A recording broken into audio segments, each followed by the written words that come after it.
Frenchies will come back and really start getting that process going. And it certainly doesn't seem like 2022 is in the cards at this point, but maybe 2023, we'll see.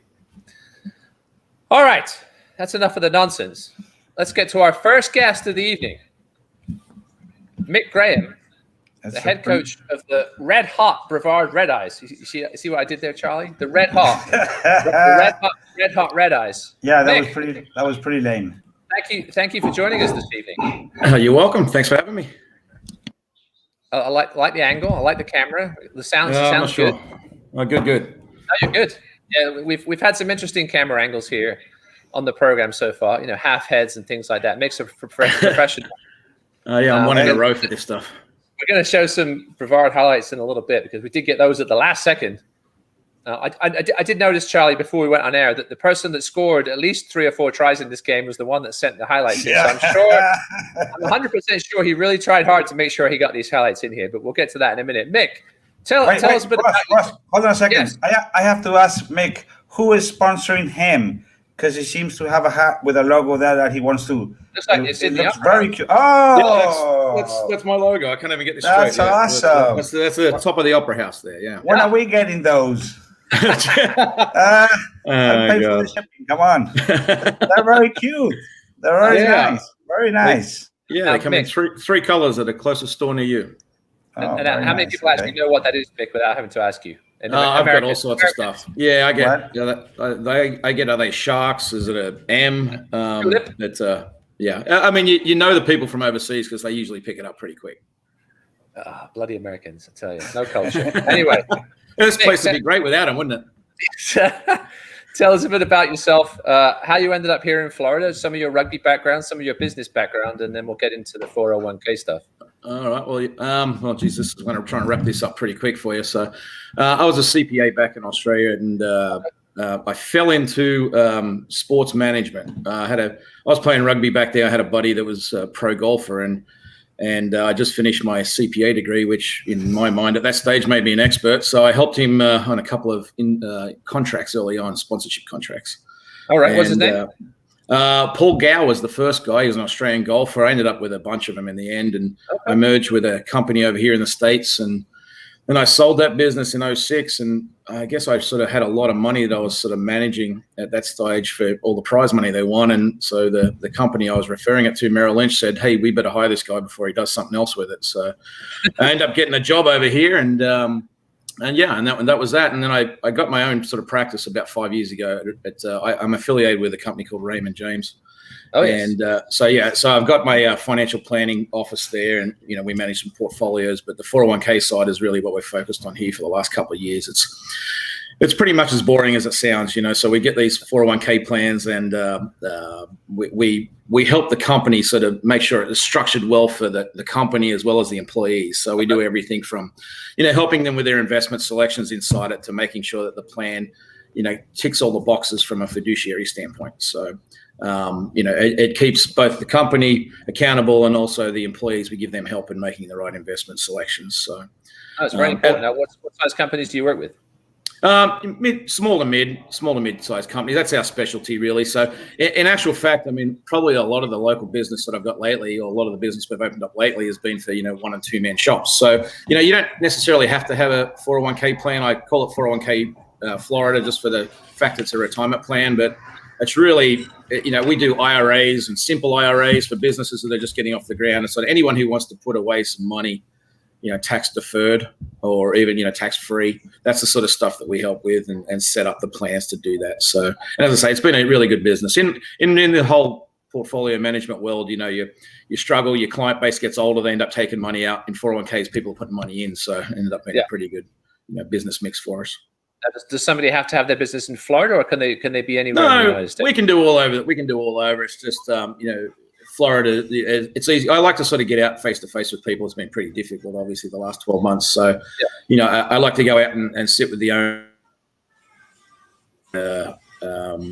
and also do some face to face with the employees from time to time. So.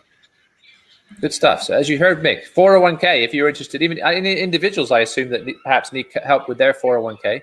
You can reach out to Mick via the website 401kfl.com. Or how else can they get in touch with you? Make your email. Can I give your email out? Sure. Mick Well, G9. actually, yep. Which one? You tell them, Mick. How can they get in touch with you if somebody's out there and wants some help with their Yeah, I mean, the 401k? website's easy. If you just go to the website, it's got a click link there, and whatever you send me comes straight to me. So, but my email address is mick.graham@raymondjames.com.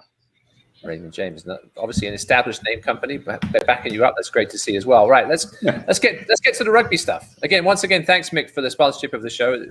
It's amazing that you come in to help us, and I'm glad there's somebody out there. There's a lot of people that do appreciate what we do. Go ahead, Charlie. I just want a quick question, Mick. I didn't even know you when you called me. I just wanted you to tell us what sort of moved you to bring on the sponsorship.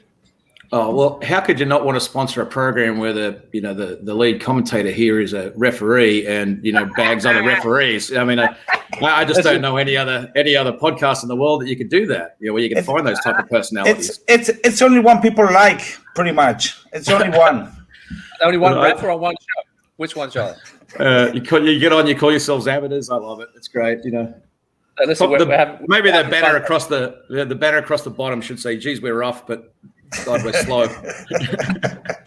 so like most Florida rugby players then. But we're trying. Yeah. And again, Charlie and I came up with this during the pandemic back in the fall. We just wanted to get some more promo to the Florida rugby community out there. And it seems to be, it's a lot more fun doing this, the live stuff with the results and the scores. And speaking of results and scores, let's talk about, so how did you get involved with Brevard Rugby, Mick? I played the junior Waratahs back in Australia for, I played from 7 years old. I came from a pedigree of, my dad was a really good rugby player. So, I played rugby up until about 19, and then I went to rugby league for about 7 years. So, terrible. Yeah, I know. Back then, they actually paid you some money. I mean, I'm talking in the mid-'80s now, but and in rugby didn't go professional till the mid-'90s. So, at that stage, I was young and dumb and thought I was going to play rugby professionally, and it was good. It was a good experience, and that's what I'm really excited about the MLR now. We got some pathways for kids here, not just to go to college, but also to play afterwards or skip college altogether, go straight to the pros if you're not that way inclined. So it was a great experience, and I was always in the junior sides. I never got up to the big boys, but got to sort of look under the hood and see what it looked like. So when I moved to Brevard in 2006, I actually came to I met some guys and came to a game and looked. And to be honest with you, back at that stage, I don't know if it was just Brevard or Rugby Florida at the time. It was pretty much a thug fest, and I was like, So and then I was away from it for a while. So I came back probably about 3 years ago, and I met actually a guy by the name of Adam Mueller, who plays now up in Gainesville. And I was having a beer with him one night, and he was telling me about the Red Eyes. So I said, I watched it a while ago, and he said, come back and check it out now. We're pretty good. So I did, and I was like, I played some touch with them over the summer, and good bunch of guys. So. I said, well, if you need a hand, then let me know and I'll see what we can do. So, I sort of helped out Scott Little and Corky Newman there for the last couple of years. And then I know Scotty now sort of trying to make a living. I think he's pretty busy with all these pavement work. So they've given me the reins this year. Now, listen, Brevard, it's one of those teams, they've always sort of been there or thereabouts in the D3 ranks. They always seem to sort of get pipped at the post by either Gainesville or Palm Beach over the last few years. But you guys this year, I remember last year you were getting things going before the pandemic hit. I don't think you lost a game last season. And then this season you're undefeated as well.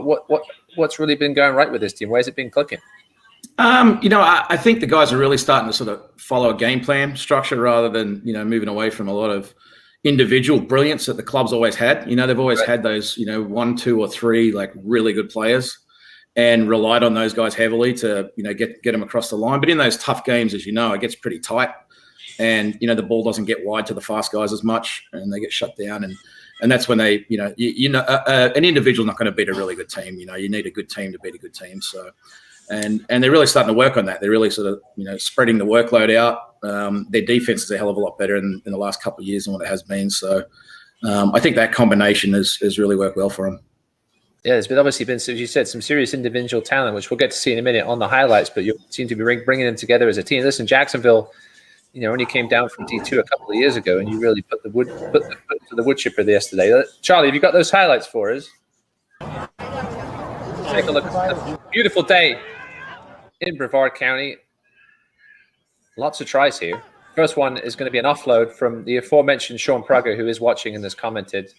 Nice little offload at the back of the left hand there. Dwayne Parks Jr., one of the sort of Brevard veterans. It's always been around, one of the best speedsters in the state. Is Jacksonville tying things up? Who was refereeing this one? I think it was Kiwi, wasn't it? Yeah.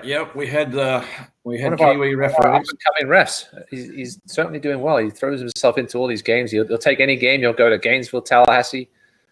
And he really loves the game. He's really taken to refereeing. So I hope he keeps it going. Is Jacksonville, I think, with a sort of slow maul inside the 5 here, and there's the grounding there. So Jacksonville tied things up. It looked like it was going to be a tight game. Another set piece here. This time it was for Jacksonville, but trying to play it out. This isn't the Premiership, boys. Yeah, they were trying to work it out their own 22, which is sort of always, a little iffy, right? So, and then these quick taps here, I'm like, okay, guys, you want to take one of these things, you better score. I mean, this is where we talk about this individual game. I mean, I'm like, rather kick it to the side. Let's get all line out play. But, if you do it and you want to take it, then you better score from it. Otherwise, we're going to be doing some laps next week. So. Yeah, there's Hybrid, who we saw play for the Stormers last weekend at Rugby, scoring another try. So two tries and an assist for Hybrid so far. Yeah, he had a really big game. He actually got my award yesterday. I give a coach's award every week for, not just the play on the field, but the lead up to it and the work. He's just a workhorse, on and off the field. He's truly the heartbeat of this club. And I don't know, without him, we'd probably have half the numbers at practice. So, I'm pretty sure he might have scored 3 yesterday, actually. I think that was the third one we just scored there. That was the hat trick. Yep. And this was a long kick through here that was just knocked on, I think. We've got to teach our camera person how to zoom. Yeah, it's going to be a guy that didn't make the 23 that's usually filming, unfortunately, when we travel. It honestly isn't too bad. He moves the camera. He or she, I should say. Well, you said he. It was a member of the squad. Yeah. I mean, Jacksonville and us probably have the same amount of numbers. So we had a B game yesterday, so we took up about 28 guys, and it was good to get everybody a run. So good stuff. Another try there in the corner. We've got a little bit of a view here.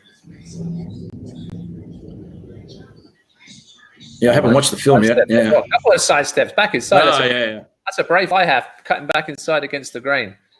Waiting for those number 8s to eat him up, but he's scored a few tries from your lineouts here. Mick, is this something you guys have been? That was the end of the game. Yeah, I mean, we've got some pretty good lineout calls. I mean, I think one of the young kids, the up and comers in our club, John Schreimer, he's really good defensively in the line out. He can get up pretty high and win us a lot of ball on our ball, but he can disrupt a lot on their ball. And it's sort of, when you can, win all of yours and get 25 or 50% of theirs, it makes a big difference. For sure. Now, you've got a week off this week. Were you looking to perhaps schedule a friendly? And then you've got the big rematch against Orlando, which I know is a tight game in the first meeting coming up in a few weeks. No, I think we'll probably end up trying to run a practice on Saturday instead. Give the boys a little bit of rest. I know they're all pumped up for this one because the way we looked at the way the schedule worked was that if we win this, we end up winning the number 1 seed in the division, so that gives us a bye and a home semi. So we were sort of all pumped up for that one, just to make sure we got across the line there. So we've got a few battered and bruised after this week, so it'll be good to give them a bit of a rest before we come back for 2 in a row with Orlando and Gainesville. Yes, it's exciting times for Brevard. Give me a sort of brief update on how the team is dealing with the pandemic, and are they looking at this season any differently than a normal season would be in regards to perhaps winning a state title? Or are they just giving it all you got and hopefully you come home with the trophy? No, these guys, I mean, as you said, the momentum we started with last year, I think we had a big win against West Palm last year that sort of put us right up high. We built up a lot of good momentum there, and then we got pretty much shut down after that. And so for these guys, it's been a long break to get back to playing rugby again. So, they're all, full steam ahead for the guys there. So they're all pumped up to finish the season. But as far as the pandemic goes, I mean, yeah, we had, we obviously didn't do a lot of practice that we wanted to do early. We're very fortunate that one of the major sponsors of our club is Medfast Clinics, who's, an old boy for the club who owns a dozen or so, urgent care clinics. So we've been able to get the boys tested and get the team tested whenever, there's a scare or anything like that. So yeah, it's really, we've been very fortunate when it comes to that sort of stuff that any exposures, we can get the team tested pretty quickly. So.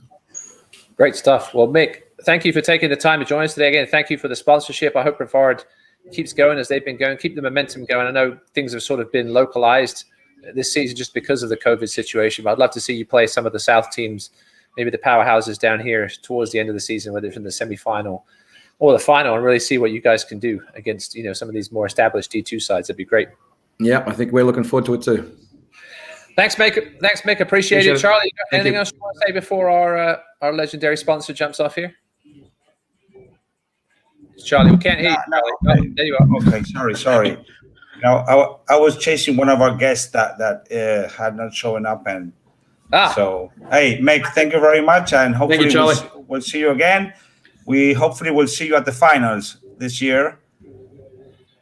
Well, that's the plan. Okay, Fingers good. crossed. That's a good plan, and we'll have a change for one. Okay. I appreciate what you guys are doing for Florida Rugby too. I mean, thank you, man. The future of it is recruiting the young guys, and things like this really help to get their names out there and promote the good stuff that's happening in the sport. Well, we couldn't do it without you guys like you also. Thank you. Thank you. I appreciate it, Mick. And I can't guarantee anything, but if I do get to correct you guys at some point in this season, I may miss a knock on at one point during the game. That's all I have to say. I just miss me yelling at you. That's all. Cheers, Mick. Thanks for hanging out with us. Thank you. Thanks. Bye-bye. Bye-bye. What a good man he is, Mick Graham. Appreciate him taking the time to join with us this evening.